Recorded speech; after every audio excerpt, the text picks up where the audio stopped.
is great to be back here in Western Australia and to be here on the first visit since Madeline was promoted into the portfolios of resources and trade. And the story of resources and trade and our exports is the story of Western Australian growth. But it's not just about the West. The whole nation benefits from what is happening right here in Western Australia. And this is a great example, this nickel refinery here in Kwinana. This refinery is modern. It's going to be powered by 50% renewable energy. Not just that, somewhere in between a quarter and a third of the world's batteries that go into electric vehicles, and the rest of the world is powering ahead with the transition to electric vehicles, will come from right here. And that's why we saw today the expansion.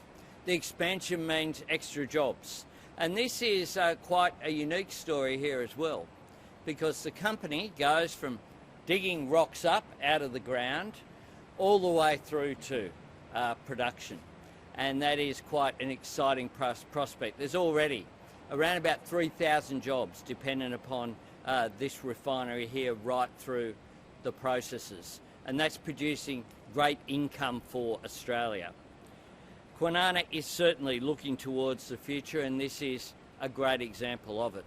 And during my visit here to WA, I'll be looking at the whole range of services. Looking here tomorrow, I'll be at a childcare centre with Matt Keogh. I'll be meeting with the Premier, of course, Mark McGowan, about how we can cooperate in terms of a future federal Labor government that I would lead, can cooperate in support for jobs here in WA, because I am on the side of Western Australian jobs.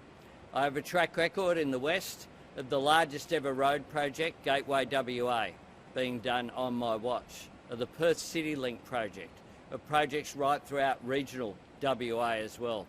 The Great Northern, the North West Coastal Highway, projects around Esperance, projects around Kalgoorlie, and I regard myself very much as a friend of WA jobs, and I know that that is the Premier's priority, and he of course is facing an election at the moment.